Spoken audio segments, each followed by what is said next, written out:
Corinthiens 10, à partir du verset 23 jusqu'au verset 33. Je lis.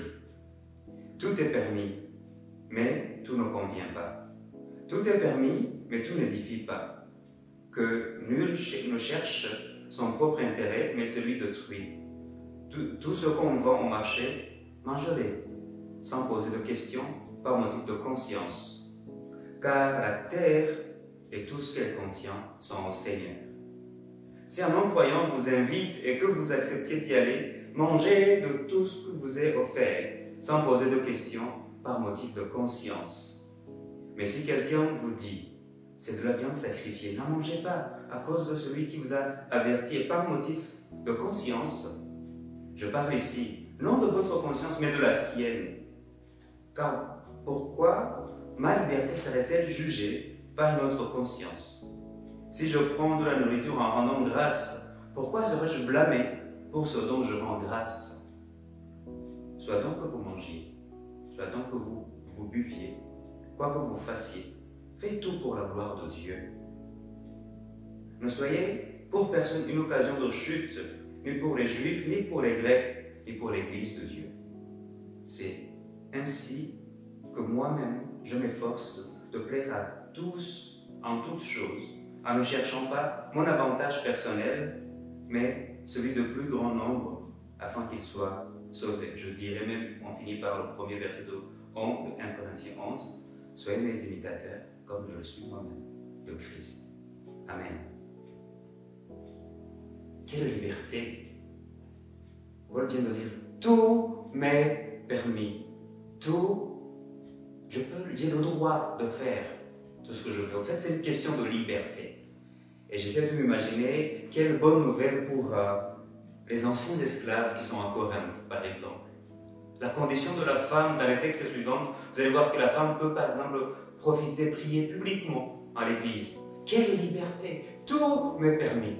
C'est une affaire de liberté. J'ai le droit de faire ce que je veux. D'ailleurs, la Bible dira, Jésus lui dira, vous connaîtrez la vérité vous rendra libre.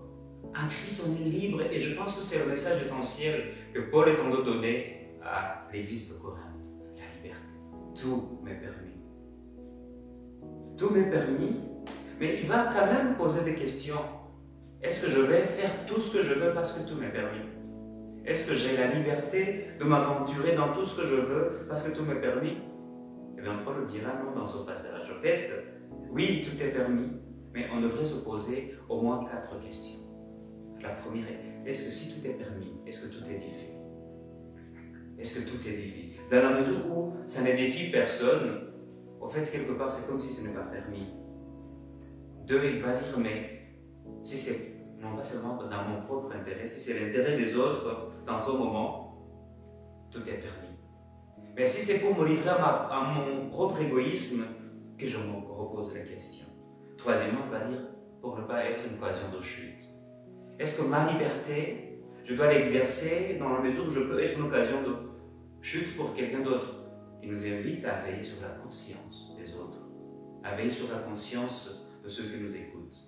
Mais après, vous savez, comme dans cette stratégie d'argumentation où on finit par l'argument le plus important, il va dire au fait le plus important, c'est pour la gloire de Dieu. Est-ce que je fais ce que je fais pour la gloire de Dieu, ou pour moi-même, pour les autres, mais d'une manière égoïste?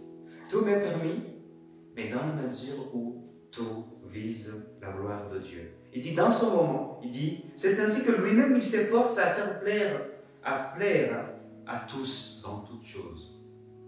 Parce que, voilà, il cherche à ce que le grand nombre soit sauvé. En fait, c'est une liberté pour exercer le salut de plusieurs, pour être un tremplin pour le salut de plusieurs. Je finirai par cette citation de Martin Luther qui dira, le fait un chrétien, il est maître en toutes choses. Il n'est soumis à quoi que ce soit, à personne. Mais après, il va dire, le chrétien aussi est en toutes choses serviteur et dépend de tout le monde. Martin Luther vient nous dire qu'il y a une sorte de tension entre ma liberté, mais aussi le fait que moi-même je décide de me soumettre à quelque chose pour que le plus grand nombre soit sauvé.